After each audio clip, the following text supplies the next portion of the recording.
What's up, Gromies? Welcome to Office Hours, your source for free cannabis cultivation education. I'm your moderator, Keisha, and this is episode 82. Here's how we do it. I'll keep an eye out for questions in the chat. Drop them anytime, and if your question gets picked, we'll get right to it. We're also going live on YouTube, so if you're logging in over there, post your questions, and if yours gets picked, we'll do our best to cover it during the show. We are also live on Instagram, LinkedIn, and Facebook, so same thing. Drop your questions in the chat, and we're going to get to as many as we can during the next hour.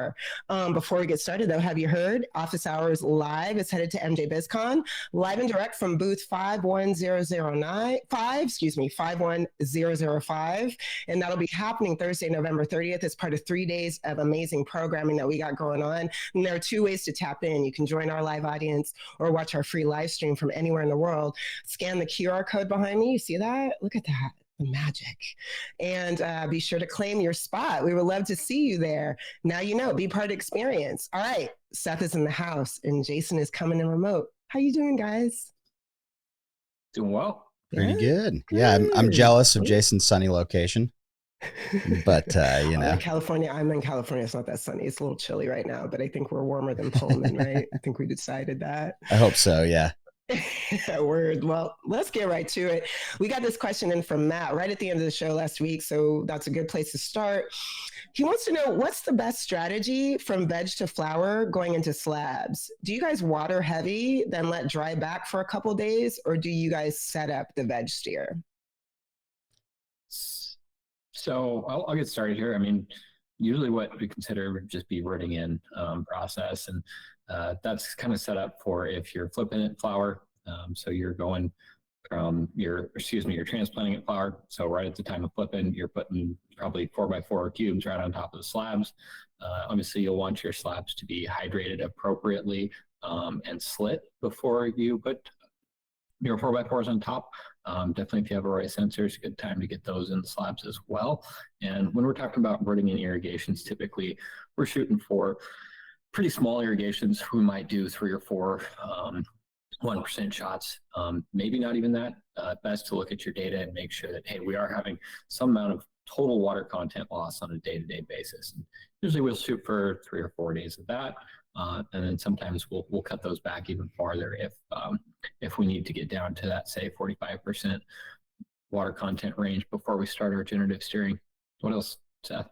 Yeah, I mean, I think the thing to keep in mind, right, is we've got that little 4-inch block that we're stacking on top. Immediately, gravity is going to take effect. Even if we're at 65% in that 4-inch block, all that water is going to go right down into the slab. And we're wanting to run that balance between overwatering the slab and also stimulating the root growth down into the slab by running it through the 4-inch cube. So just like Jason said, we're going for a small amount of 1% or less shots, and that's total slab or total media volume. But what we're looking for is never picking up or going above that shot size or frequency until we start to see about a 15 to 20% reduction in VWC. And what that's telling us is that we're actually getting enough open pore space for those roots to expand, and that they have enough oxygen to actually do it. If we keep the slab too wet, typically we don't see a very good root in process, and we end up with, a level of rooting in, but kind of a weak root system, and not necessarily that really aggressive root colonization and thick root formation that we see with a proper root in procedure. So as much as you want to push those early on, go for it. But at the same time, really make sure you're opening up that pore space and not overwatering the slab. And as Jason said, usually 4 days, sometimes we see out to 5, 7 till we start to see that overall dry back. And then, if it's taken longer than that, we kind of want to look at some of our environmental factors, make sure our relative humidity is in line, VPD is not getting too high, temps not getting too low, and what else did we want to look for there? Overall light input and any other factors that are influencing that dry back. Another big one is incoming plant quality. So if you're coming out of veg and we don't have a well-developed, and that's part of the advantage, by the way, of using the 4x4x4 or 4x4x2, with that smaller media, we're able to keep it heavily oxygenated during veg with a lot of pulsing and really push the formation of aggressive roots before transplanting that on. We want to have the healthiest possible plant at transplant to see the best rooting and success. Yeah, and I think, I mean, in a well-run facility, building out SOPs, taking pictures of what does the roots look like on the bottom of your 4x4s, so your staff's familiar. Like, hey, maybe we need another day of veg on these plants. Making sure you're getting plant heights per strain. That'll also help you kind of judge what the right time to get those transplanted is. Yeah, and personally in the past, I've worked with different strains, some of which root more aggressively than others, whether it's getting initial clone roots or even transplanting. So that's another Mhm. one of those things you want to pay attention to and decide if you need to, like Jason said, perhaps veg a little longer, or sometimes adjust our veg strategy. So we're really promoting that root production right before transplant. Great advice. Thank you guys. That was my problem with my harvest, lack of harvest this year. I didn't root in properly, but I've learned a lot for next year. So awesome. All right, keeping it moving. We got a write in from Hydro Kruger. It's a couple of different parts, but let me get started with this first part. I grow indoors using LED lights, and I wanted to know what plant height do you recommend to avoid small larfy buds and to get nice big colas? Is there a plant height sweet spot when using LEDs to penetrate within the full canopy? For an example, I overgrew a plant in a 2-gallon pot that ended up being over 8 feet tall indoors using LED lights, and only the top colas were dense. Half the canopy was larfy because that LED light was too far to penetrate that far below. What do you guys think? So we got basically a few variation factors in there. First off would be what type of LEDs you're using. Second off would be how do these strains perform? Basically, the morphology of that strain is going to dictate some ideal plant height. And then what works for the people on site. What types of efficiencies can you run for different plant heights?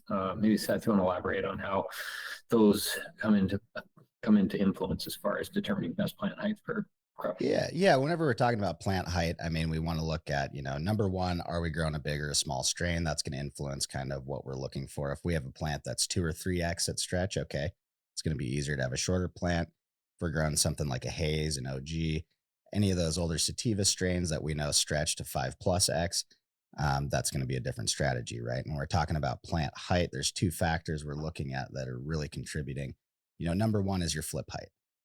If you were already vegging your plants for a month and a half, and starting to flip a 3-foot plant, okay, if we have a 2-3x plant, we're looking at 6 to 9 feet off that 3-foot plant. So that's one spot to start. The next is looking at your lighting source. We look at the type and style of LED, and then also the amount of power output. Just like with HPS, the more power we have coming out of that light source, the better canopy penetration we're going to get. And then looking at how high your light actually is above your plants. With a lot of, especially lower wattage LEDs, we're looking at a pretty, within 1 foot of your canopy, if we're in, a sub 700 watt LED, especially the panels. And then at that point, we're expecting to see, maybe 18 to 24 inches of decent penetration at most. So working off of that, you kind of want to look at, okay, how do I fill up this space with canopy and plant height wise? Really, probably in the 3 to 5 foot range is what you're looking at, just to have a decent, easy time getting to that plant structure. But the real big thing to look at is your light penetration and see how deep you can actually get that. And, for a lot of people, sometimes when they switch to LEDs, part of that strategy is moving to more smaller plants. That way they can fill that canopy out, and they're realizing, like, hey, I don't need 6.5 feet of plant height off of 4.5. I can still get a 2-foot canopy and be a little more compact. And that allows me to get that light down lower to the plants and get a little better penetration into that canopy. At the end of the day, that larfy bud forms because it's just not getting the right kind of light intensity. And really, a lot of times that has to do with flip height. It's surprising the amount of difference 1 or 2 inches can make on a final plant compared to flip height. So really take notes and, kind of pay attention to that. And then another thing we've discussed on this podcast many times before is your pruning strategies. So when you're going to set up your plant structure, when we're talking about LED production, for instance, and trying to produce high quality flower, if you're going for A grade, top shelf stuff, we're looking at that top, 12 to 18 inches of canopy.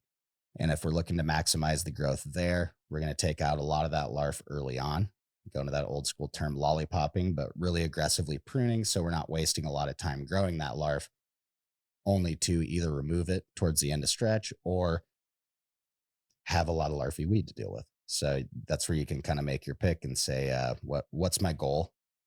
What do I want to accomplish? And overall, I would say with the heights you're talking about, especially in a small grow, I would start flipping plants smaller and maybe going with more of them to achieve your same yields.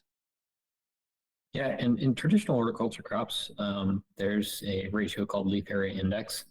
So if you're needing to actually set a number for this that you can standardize across how your strain performs and how you're operating, use leaf area index. Not the easiest thing to actually measure, but it's basically looking at light penetration through the canopy. Yeah, and one of your best friends is going to be buying a light meter. You don't have to go too crazy high end on it. But just going in with some sort of meter and looking at how much light intensity you're losing going down through the canopy. Once you're hitting lower than 500 micromoles, roughly 450, we're going to see quite a bit of larfy production. And that can help you make the call on how hard you want to prune and also how early you want to flip. So you're not having a plant that's super tall with just a tiny canopy on top. And, another thing to look at, we always talk about crop steering. If you let your plant get big enough in that 2 gallon and you can start to bulk it fairly aggressively, that's something we might end up seeing is if you're flipping a big plant in that 2 gallon, if that's getting enough dryback for you to get, several waterings on it throughout the day in your first 3 weeks, you're just pushing that to stretch. So that's another thing to look at too is do you have a good plant to pot size ratio? And when we're talking about, a 3 to 4.5 foot plant, a 1 gallon is typically pretty good. Yeah. So just kind of look at all your factors and see where you want to end up. We usually prefer a shorter plant with more buds on it. That's kind of the profit mode in the cannabis industry right now. So the next question they had, maybe we can give them a little guidance here. They wanted to know what plant height is best for 1 and 2 gallon pots so I don't overgrow. Would you recommend 2 feet plants in a 1 gallon pot by the end of flower? 4 foot plants max in a 2 gallon pot? What do you think? Typically we see a 2 gallon pot can support a pretty big plant. In a 3 to 4.5 finished height, a 1 gallon is typically just fine. But that's the balance, right? What is your irrigation system like? Do you have the ability to water automatically or remotely if you're not there? And how high a stress situation do you want to run to push yields? If you're looking for, small batch, high quality, going with those 2 gallons is going to allow you to push it as generatively as possible. Your yields are going to take a hit, but that's going to be the lowest effort approach to growing the highest quality flower that you can. So to answer it, 3 to 5 feet for your plant size indoors is typically where we want to see it. If you want to go higher in that plant height, we're talking about that thicker canopy again. And that's where we typically see, commercial installations with 1,000-watt double-ended HPS lights or 2,000-watt LED lights that actually achieve that deep penetration. And a lot of times that's a pretty big step up in terms of room setup and equipment from a lower wattage LED or a small room setup. So if you are in a small room setup with lower wattage LEDs, growing taller plants is not going to help you produce any more flowers. So really adjusting, how often you want to harvest and how long you want to veg is going to be your 2 biggest tools there. And in terms of media, 1 and 2 gallon, like I said, the way to think about it is you'll have the opportunity to bulk that 1 gallon container more. The 2 gallon is going to be an easy, low effort approach. P1 waterings, you can run it super generative all the way through and produce some really high quality flower with probably mediocre yields, but depending on your application, perfectly happy. I know at home I play a lot with strains that don't take to bulking very well. So I run them super generatively. And since I'm not in business personally, that's fine. That achieves the result that I want to achieve. Awesome, you guys. Thank you for that. All right. We got a question here from Jason. He wrote, in the greenhouse, my winter crop smokes black, but in spring, the same strains smoke and burn white. I understand that the carbohydrates in the flower are mostly responsible for this. How do we reduce the stored sugars in the bud? My thinking is that in the winter, the VWC is kept higher. What advice do we have for Jason? You're dealing with the less. Start with just documenting light levels. And that'll give you kind of an idea of, all right, if you're not doing any supplementation, then here's what I'm going to expect as far as diminished inputs for these crops. And then you're going to have to make adjustments to the other variables to match those changes. If you do have supplemental, then kind of keep thinking about, hey, maybe I need more supplemental lighting. Make sure you're turning those lights all the way up when you need it.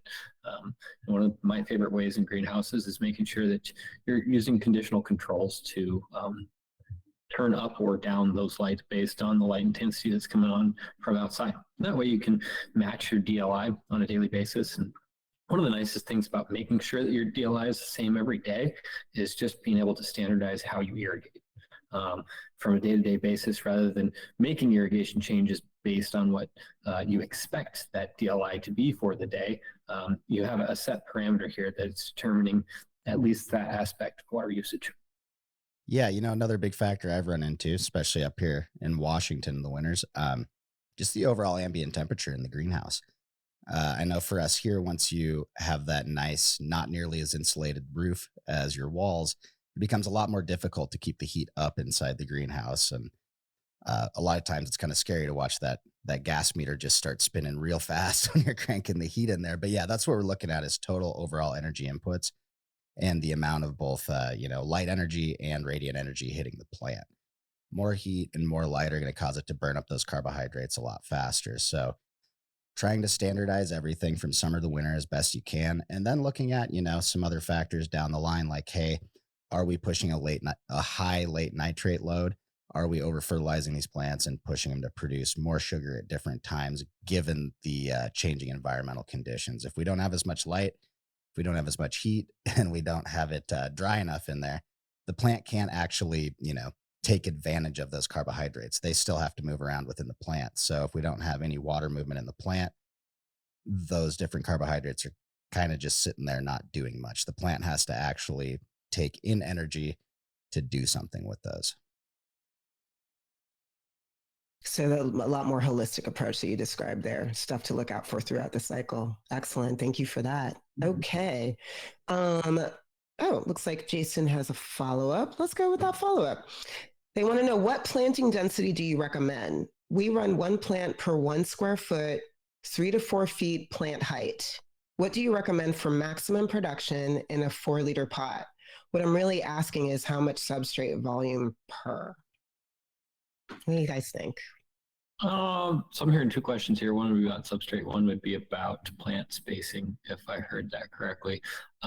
If you can get good light intensity, you're saying you're in a greenhouse. So in the summertime, that sounds, one plant per square foot. It's pretty tight, right? Usually we're talking about having multiple plants per square foot, looking at the range of 0.6 plants per square foot would be pretty reasonable for something that size, maybe just a little bit tighter than that even. So yeah, if you can't get enough radiation in there to get that good penetration and allow those plants to spread out a little bit, we see strain dependent a lot of the best results between 9 and 12 plants per 4x4. For reference, that's a great way to think about it, is all the pictures you see online of people running slabs. 3 slabs per light, 9 plants usually gives us pretty good results. And then from there, we're looking at, certain strain dependencies. I've certainly grown strains that we can run up at 14, 16 per light, but those are typically strains that do not branch out very well, and or are like a semi-dwarf plant where I do have to pack them in to get that yield. But I'll say it again, 9 to 12 per light as a standard measurement is where most strains tend to land in most situations. All right, you guys, thank you for that. Okay, keeping it moving. We got this in from Presidential Cannabis. They wrote in, would you say the most common Tipburn looking deficiency would be from iron, calcium, and magnesium? Possibly. I mean, most of the time when I see Tipburn, it's just related to too low of nutrients and or other environmental factors. Unless you're mixing your own or using a non-standard salt that we see on the market. Yeah, typically if you're seeing that burn, a lot of times it is low nutrient situation and heavy pH swings day to day as the plant's trying to cycle through that low nutrient load, where if we're running down at a two, let's say a 2 EC in the substrate, that, number one might be on the ragged edge of adequate, where the plant might be taking up almost every good thing that we give it. And at that lower EC state, when the plant is chomping through those salts, it's swinging the pH pretty wildly day to day because there's not enough ionic load in the soil or in the substrate to compensate for that. So most deficiencies we see, just like Jason said, unfortunately, a lot of times the answer is more fertilizer and correct your pH. Once you start pushing these plants with high light, high CO2, controlled heat, now nutrition is one of the weaker legs in our system, right?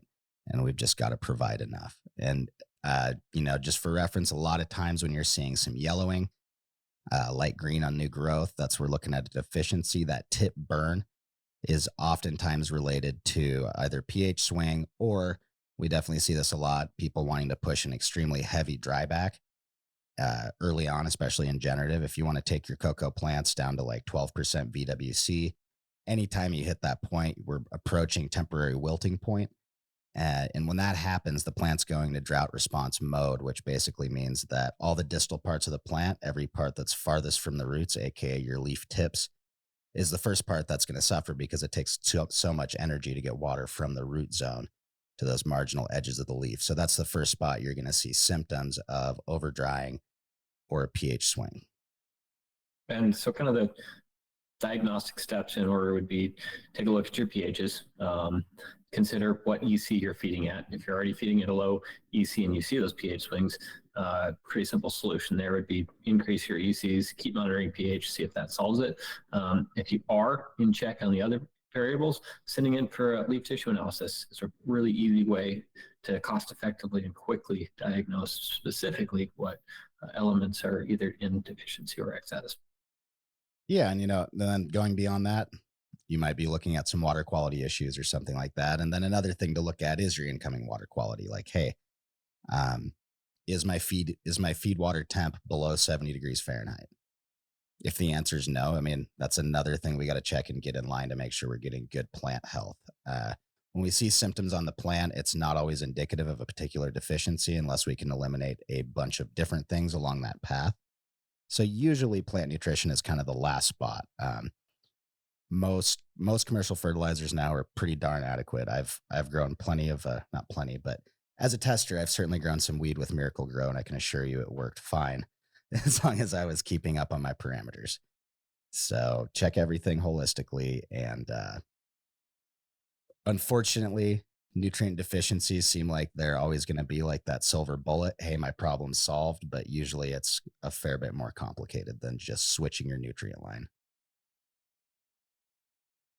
I love that. Y'all are dropping the knowledge today. I love that you mentioned water temperature. We actually got a question that fits right in with that. Somebody submitted over Instagram. How would you make a feed if your well water is coming out at 1.2 EC? Got any advice? The first thing you got to do is send in for water sample analysis.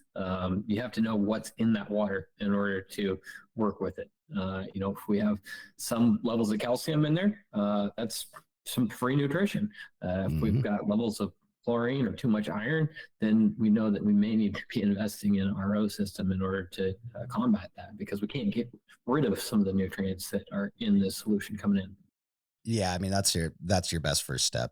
Get that analysis, because there are other things like bicarbonates and stuff as well that will cause precipitation of nutrients once you mix it, which will make it really difficult to achieve your target EC ratios and specific nutrient concentrations in solution. So get that test.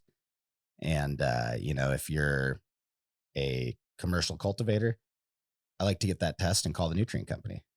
They should have an answer on what they recommend you do with their line in spite of this. And unfortunately, a lot of times it's going to be investing in an RO system or some other means of chemical scrubbing, depending on what's in your water. If it's coming out that high, I would definitely be worried about it being a little alkaline and having issues along those lines. Hopefully you get some good news back from the test, but it'll at least give you some insight on which direction to go.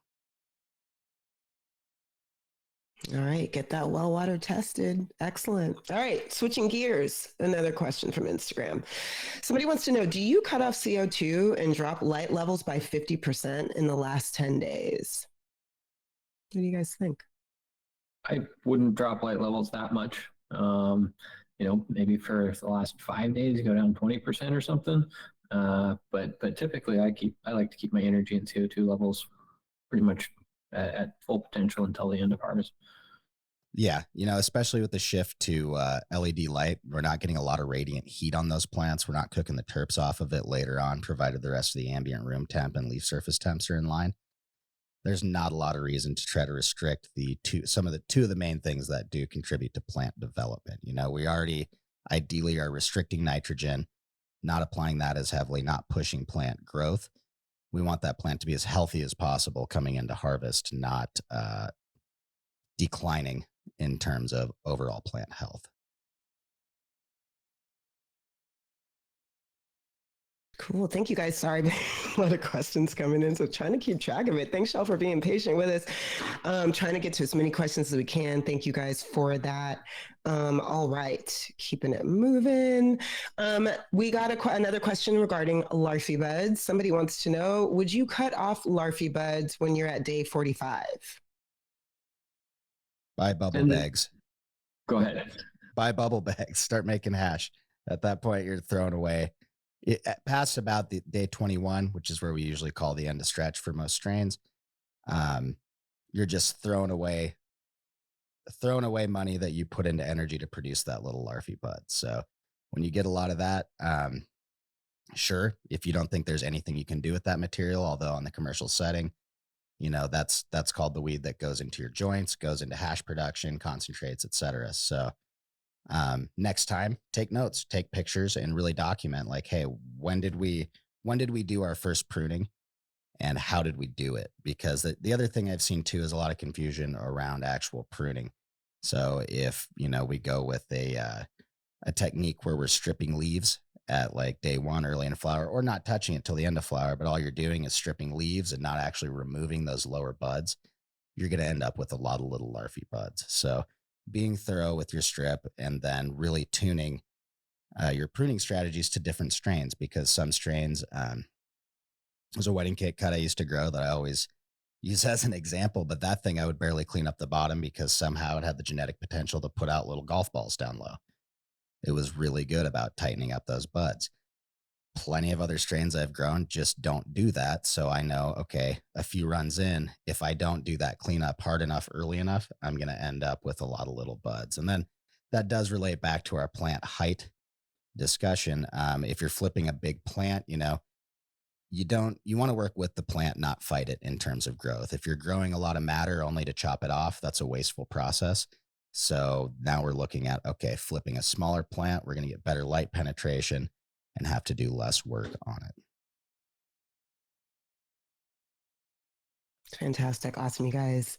All right. Keeping it moving here. Now, Smokey submitted this question. Thank you again for following up with us, Smokey. We get a lot of questions and can't get to everything, but glad you are on top of it. So I'm going to read all of this, and I think we're going to talk about it. All right. So, hello. I am having some discoloration inside of my flower before and after harvest. I don't notice any mold, but it looks like a very light green color to almost white. The outside of the flower looks great. This is only happening with a couple strains in the room. I have added a ton more airflow to the room to try and correct this problem, but it seems to still be happening.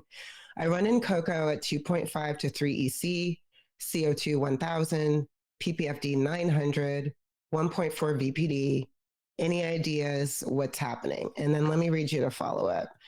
This is week 6. Temps are 80 and 50 to 55, humidity most of the time. I don't see any browning on the stems, just this really light color.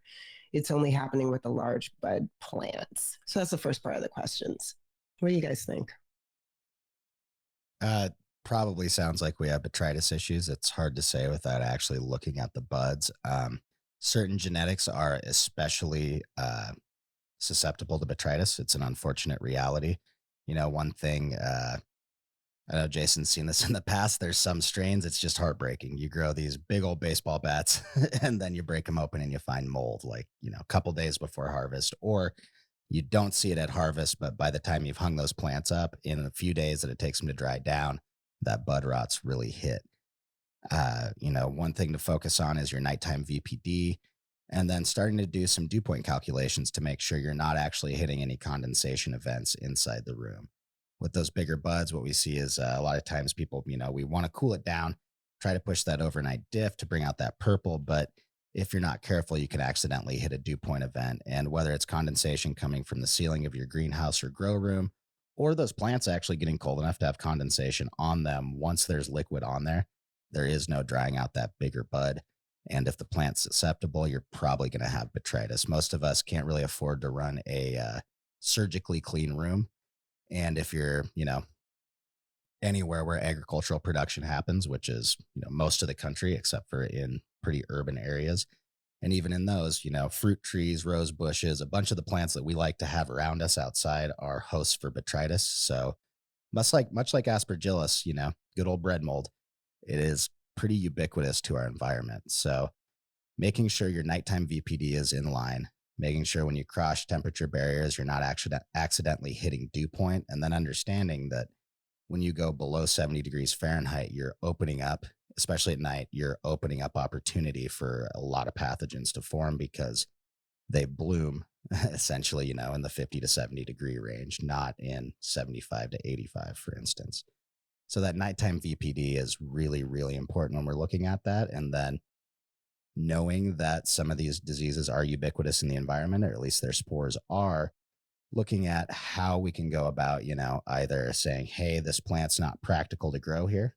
I need to, this is where pheno hunting becomes fun. If you're, I used to say we did a lot of mold screening when we did our pheno hunts, but that was something we had to look at. If we pop 20 seeds, that's an evaluation factor here. Like, did any of them not mold?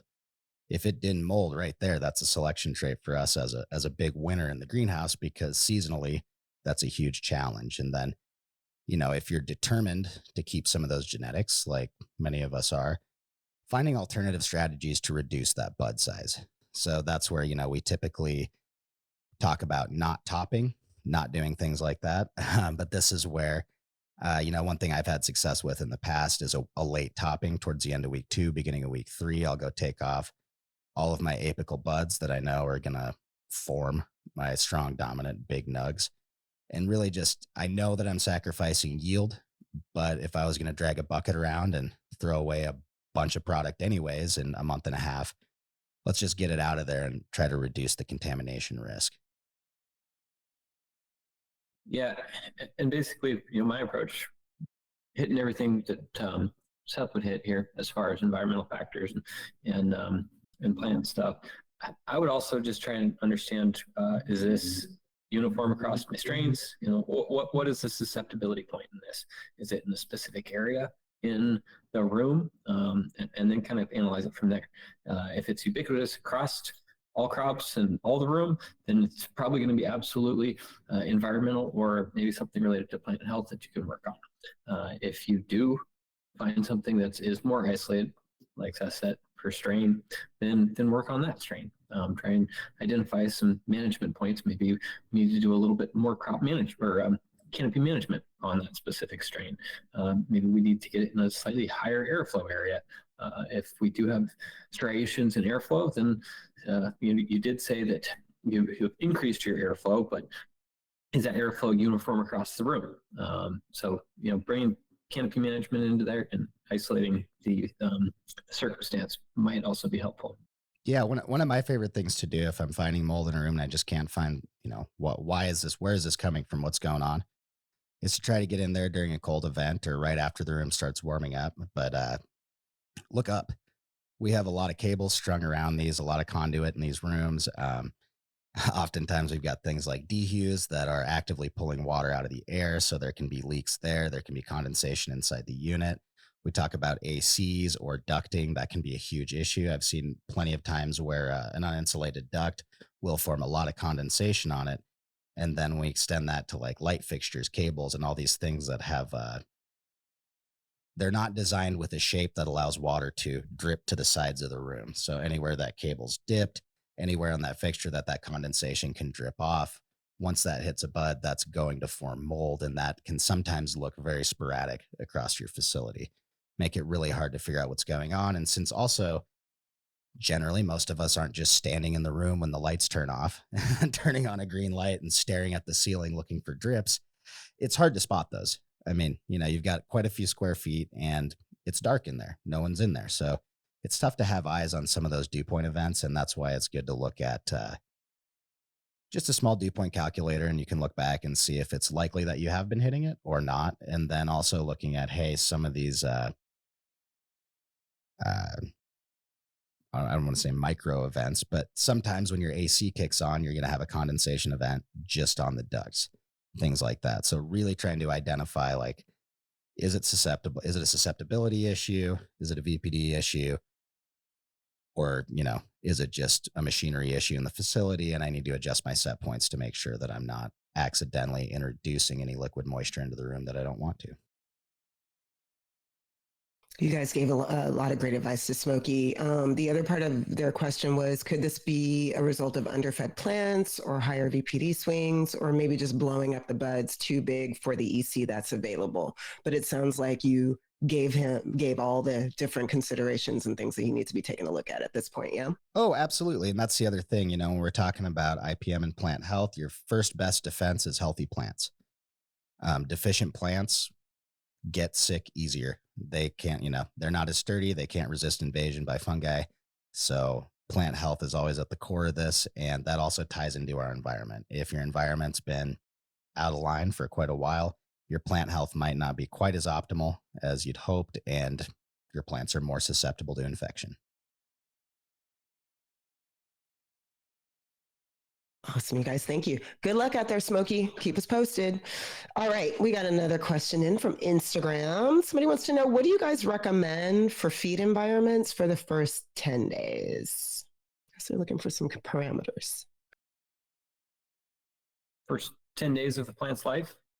Yeah, I think that's so basically clone feeds.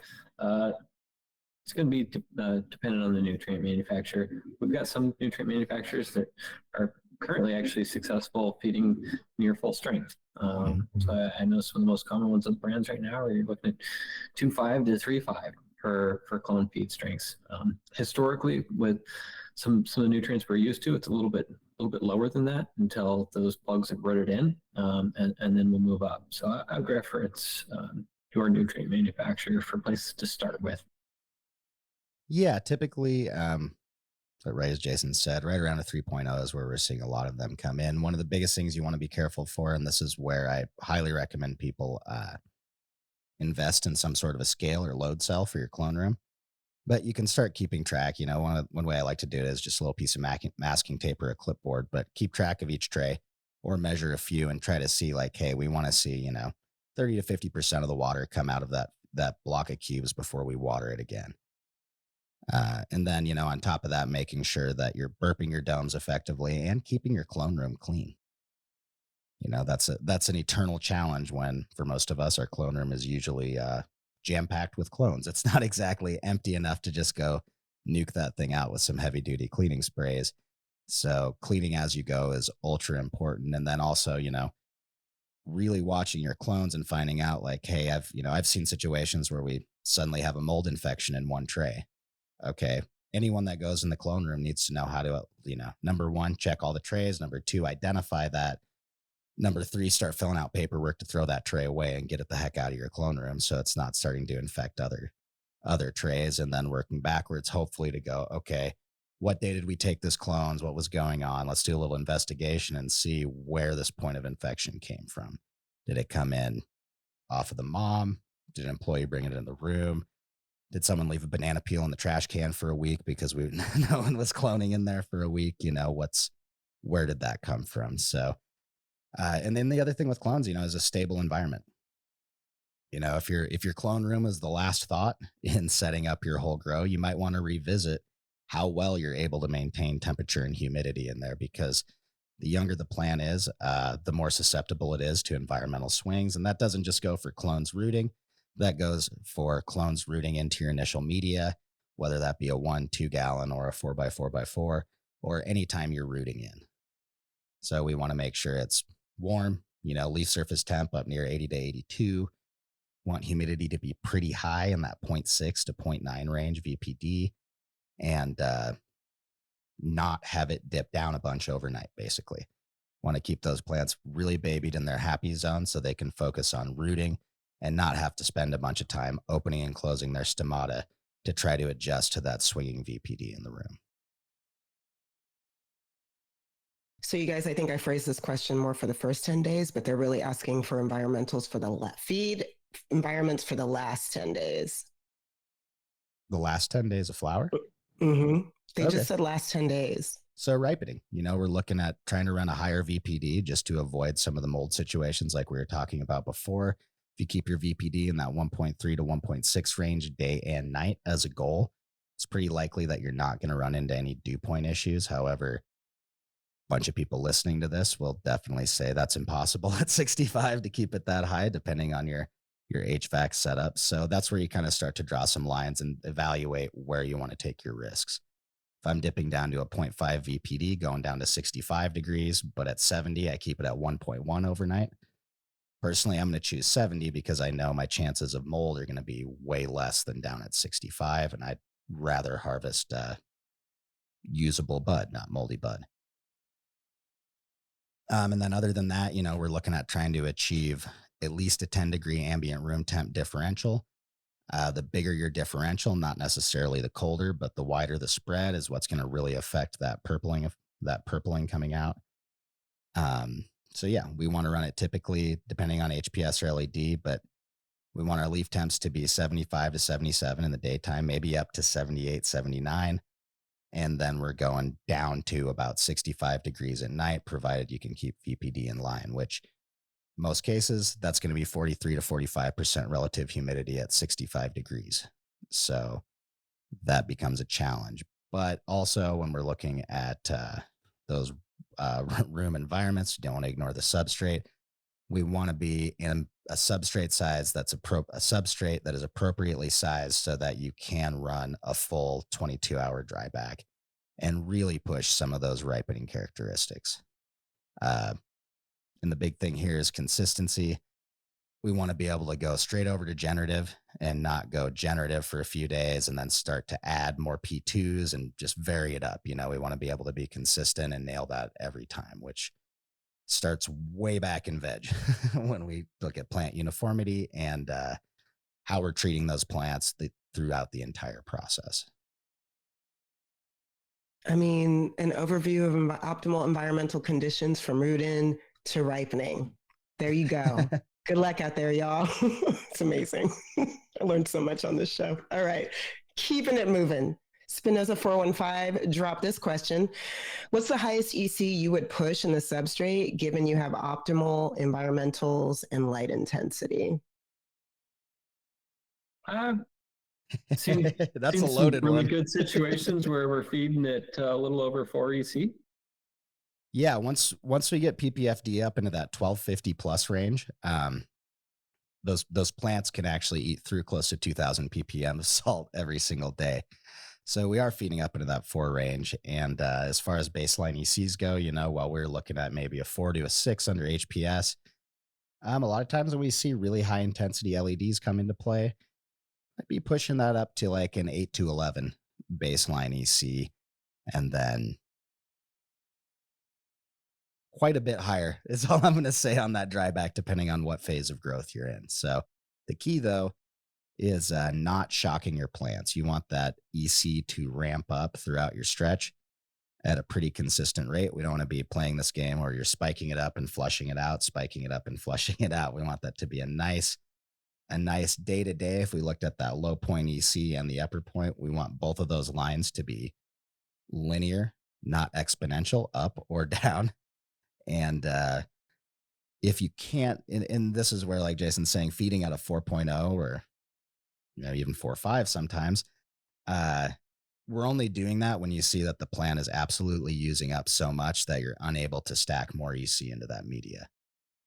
But again, the key is that even stack. If I hit the end of stretch and I've only achieved 4.5 EC as the baseline of my media, if I continue to try to jack that up during that time period or raise that throughout bulking, that's not going to be the most optimal for the plant to push more flower production. We're introducing stress at a time that we kind of don't want a whole lot of it.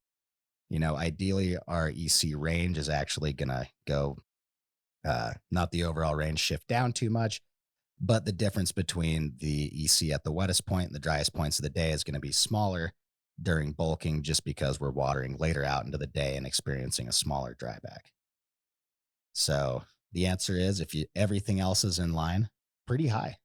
With these LEDs, that's what's been kind of driving this, is growers out there going like, hey man, everything's perfect. Why am I seeing these bleached buds on my LED plants? This room is like it's the Ferrari of grow rooms. I have everything ready to go. And like, I know, compared to older knowledge that I had, I'm feeding these things adequately, when in reality, there's just not enough EC for the plant to build more tissue.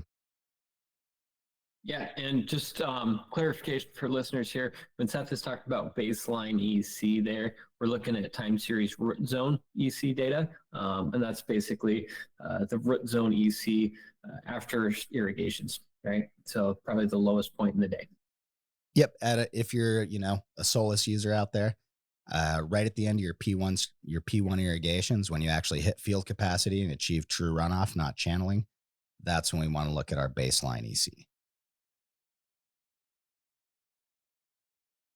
I love it. So while we are on the topic of EC, we just got this question. What is a good EC in flower till the end?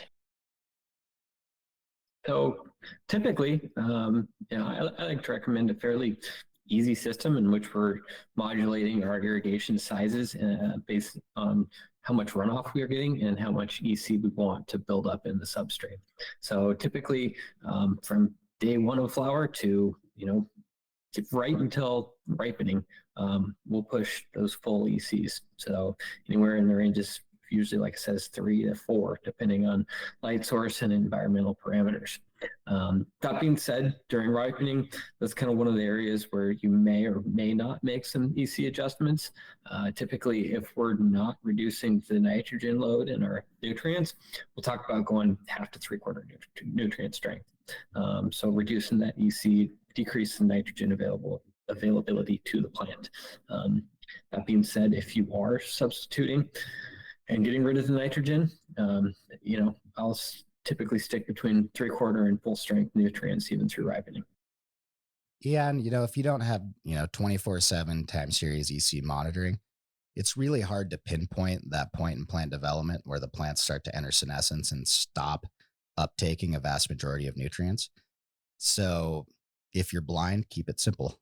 That's my best advice. Just like Jason said, run the manufacturer's recommendation, full strength, especially, now that we're seeing more finishing products coming out from various manufacturers. That eliminates a variable. And when we're guiding those plants right into harvest, we don't want to shift that EC range too much too quick, because that's when we'll see, basically root health complications, and then, hanging a potentially not optimal plant. Great overview, guys. Thank you for that. All right. Frank, unfortunately, sounds like he's dealing with russet mites. So he's looking for any advice on dealing with russet mites in mid to late flower. Go into your flower room last. Our condolences. Don't go from the flower room to the veg room.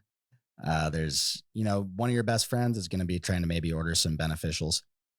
Go check out Coppered or Arbico and see what they've got on there for russet mites. I know there's quite a handful out there that you can use. At this point, you can play with spraying some sanitizers. Those probably aren't going to do the trick. I would avoid spraying too much, just because you don't want to be smoking that stuff later. And then at this point, man, go buy some duct tape and tape your door shut every night. I mean, that's about all you can do. There's old school techniques, sulfur fumigation. That's not that great. That's going to leave residue on your plants and walls. So quarantine. When you finish this round, nuke that thing out. Don't be scared of bleach. Don't be scared of pyrethrins. Really go hard on it. And yeah, make sure you don't drag it backwards in the cycle. Depending on how big your facility is, or if you're lucky enough to live in a place where you have access to, let's say, a buddy or a different farm or whatever that you can source clean genetics from again, um, really try to go investigate how extensively those russet mites have infected your facility. And hey, if you're finding them in the moms, in the veg, just absolutely everywhere, start nuking it out and get ready for a reset. That's about the best you can do.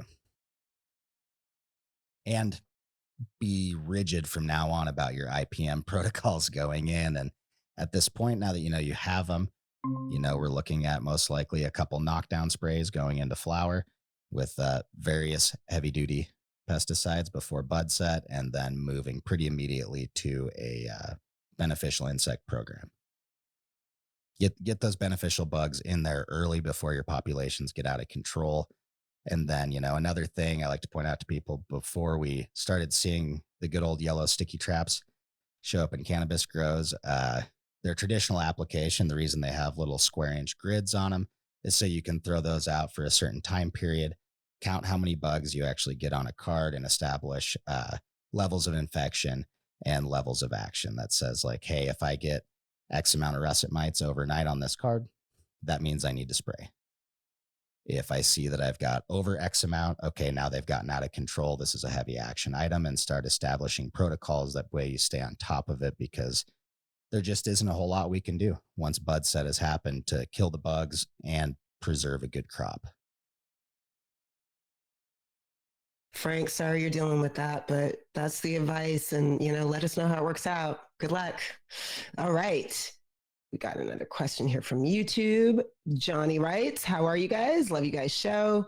I have a question. What's the best method for irrigation strategy for 10-gallon pot from week 1 to week 8? I know not the best pot size, just need to finish this round. What advice do we have for Johnny? 10-gallon. Well, hopefully we're outside or in a high intensity greenhouse, hopefully somewhere more southern than Seth and I usually. If you're in 10-gallon, hopefully you've got a really large plant and you're going to be able to do a few more irrigations than a typical indoor size plant. And we're just talking about that because in a 10-gallon plant or a 10-gallon substrate, let's say field capacity, you'd say 45%, maybe if it's a soil or a perlite. I would hope you'd have a lot of perlite in there in the 10-gallon. That way we're, those big pots, it's when you go above low 30s in water content, we typically see some root rot starting to happen. Yeah. And so an example, I'm just trying to give, an idea of how often you'd need to irrigate that. So let's say it's 30%, right? I mean, we got lots of perlite in that 10-gallon. So that's 3 gallons of water holding capacity. On a typical 3 to 5 foot size plant, we might only see a quarter to half gallon of water usage a day from evaporation and transpiration that plant's using. So if we got 3 gallons of available water, that means we're needing to replenish every, say, 6 to 10 days of full amount of water. So that might mean we only need to irrigate every 3 to 5 days. And so I guess the best thing that you can be doing there is just monitoring how much water content you have. And if you are pushing more regenerative, wait for those larger drybacks before you do irrigate again.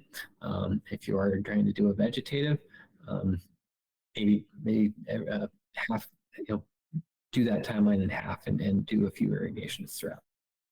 Yeah, and if you're going to be using the 10-gallon pots for a long term of time, that's just what you found you really like and seems to work for your particular product quality. You might want to look into getting a soil moisture potentiometer. That's going to allow you to pretty easily, it's not going to give you VWC, it's going to give you negative pressure, but you can start steering in the similar way that grape growers and raised bed growers grow, which is keeping that substrate within a range that will equate to, usually 20 to 30% water content. But you can at least get some sort of number, because obviously picking up a 10-gallon pot's not going to be the easiest all the time, especially if you got a bunch of plants. But getting some level of measurement on it so you can start to decide when you're going to irrigate, because as Jason said, a lot of the times we're looking at a long dryback, many, many days. Okay. In that situation, if we can put numbers on it, we can start to say, okay, we're going to water every day, but we're not going to bring it back up to field capacity necessarily every day. And that's where some different feeding strategies come in. As far as getting this crop out, I'd keep it simple. Probably make sure it gets runoff every other day at the minimum, and start going from there. Keep it simple. I mean, a lot of us for years grew in big pots, just watering every morning and wait until the next day. Go water the garden in the morning, then go about your day. Today's theme is keep it simple. I love it. All right. Thank you for that question, Johnny. Good luck out there. All right. Carlos wrote in, going from generative to vegetative, pour water EC 12 to 6. I lowered EC down from the previous 2 days and wanted to ask, how do I time my P2s now that I'm not going so hard on dryback? I'm doing 2 hours after saturation to reach max VWC and maintaining the same 5 to 10% dryback up until 2 hours before lights out. Is that okay to go into vegetative bulk? It sounds like that's a little bit more of a generative strategy and too small of a substrate. Typically, 5 to 10% between irrigations is going to be less vegetative than usually what we're shooting for. So most of the time when I'm in a vegetative state, I try to determine, well, how hard am I trying to steer vegetatively, right? And that'll determine the number of irrigation events and how long my irrigation window is. So when I always talk about your irrigation window, it's from first irrigation to last irrigation throughout the day.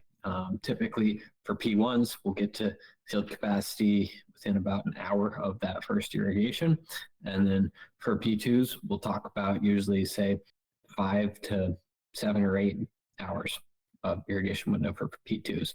A lot of times I just start with a general place and go, so I'll irrigate once an hour. And those don't necessarily have to bring you up to field capacity. They are going to stabilize your EC. So you don't need to necessarily make EC changes in your feed EC. And I guess another thing to kind of keep in mind there is how fast your drip rate is on those emitters. If we've got a really high drip rate, we might just do twice as many irrigations. Yeah, I mean, I would say if you don't have time series data to really help you out determining how quickly that dryback post P1 is happening, our goal is to let it dry back just long enough that we're exceeding the amount that we're going to put on in those P2 shots, right? We don't want to be bouncing off field capacity and flushing out that media in the afternoon.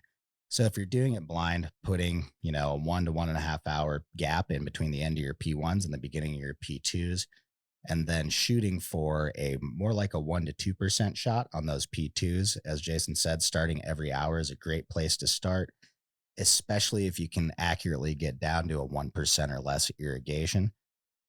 If you don't have technology to look at, you can always use your good old eyeballs and go in there and make sure you're not pushing runoff with any of your P2s. That's the main goal here.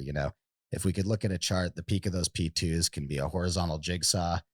It can be a jigsaw that's angled down, like a really simple drawing of some mountains. But what we don't want to see is that jigsaw topping out at our field capacity at every point and just flushing that media out. And as Jason said, the more vegetative we want to go, the more bulking you're going to do. But an important thing to remember is that when you're first making that switch, we might start out with 2, 3, maybe 4 max P2s on that first day. And then as that plant gets more and more into that bulking mode, it's going to drink more. So you're going to go back and start adding those P2s over that next week or two and pushing it harder and harder. The flip has always got to be gentle. It's not going to happen overnight.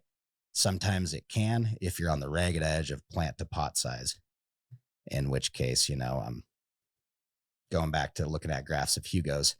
A lot of times that's what we see. They're ready to go, but then now we can't go back generative at the end.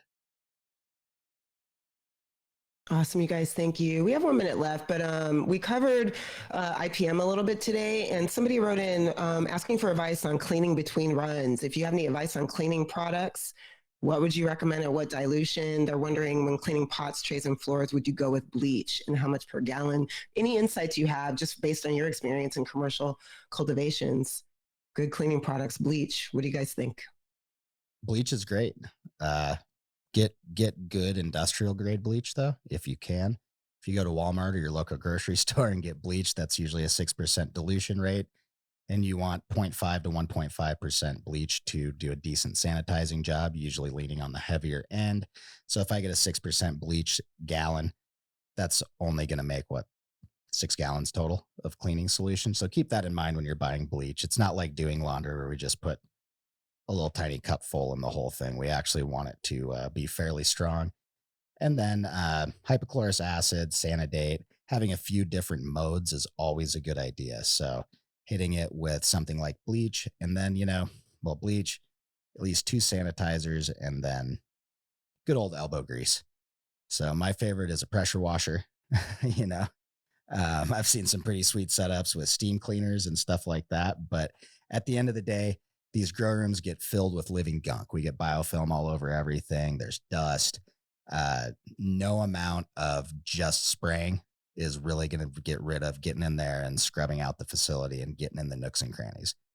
And once you start dealing with different pests, you might even find you happen to have a caulk gun around, and now you're in there caulking up the corners of your rooms and your expansion cracks, and then starting to eliminate the spots where you find dust and organic matter buildup in your room. And then, don't neglect some of those important areas. Like, my rule, top to bottom, everything falls down. So I like to start cleaning at the top of the room. I like to get up there.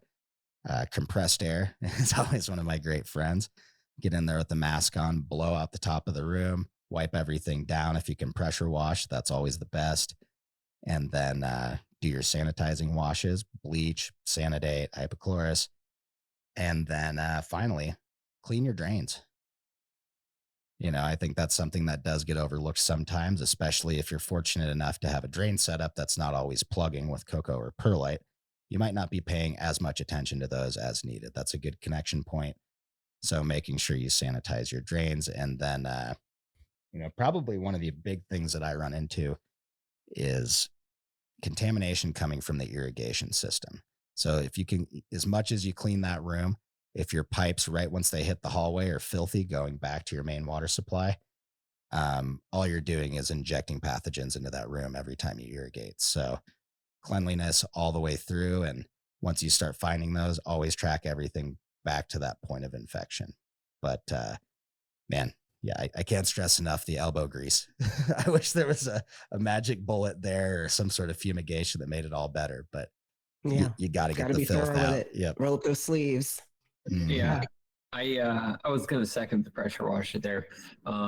It's doesn't it's a good practice to spray, scrub, and pressure wash basically. And one of the last steps that I like, if you can in your facility, do like a chlorine dioxide fogger. Yep. Get that room to have a cleaning agent atomized in there. Obviously, there's some health considerations and equipment maintenance stuff that you got to keep in mind. So it is to only be used in the right application, but it can make wonders as far as getting to the nooks and crannies that you can't get with a sponge. Yeah, and like back to our russet mite comment. I gotta throw this in there, Keisha. Once the plants are out of the room too, there's this concept called a bug bomb, but basically using pyrethrins and other things that you didn't want to spray on your active buds and treating the room in the downtime. So you're getting, not just sanitization, but also poison for specific pests that you're targeting. But don't give up. That's the key. Go to work every day and keep it clean, Yeah. Oh my God, you guys gave such great advice today. This is a juicy show. All right, we're going to wrap it up a little. We're running a little late, but I love it because that means we had a lot covered. Thank you, Jason, Seth, and our producer, Chris, for another great session. Just a quick reminder, Office Hours Live will be headed to MJ BizCon. We're going to be live and direct from booth 51005 on Thursday, November 30th. You can tap in, be there live, be there in the virtual live stream, scan this QR code and sign up so we can keep you posted on everything that we're doing. And we look forward to seeing you in Vegas. Thank you you all for joining us for this week's Arroyo Office Hours. We do this every Thursday, and the best way to get answers from the experts is to join us live. To learn more about Arroyo, book a demo at arroyo.io. One of our experts would be happy to walk you through all the ways the platform can improve your cultivation production process.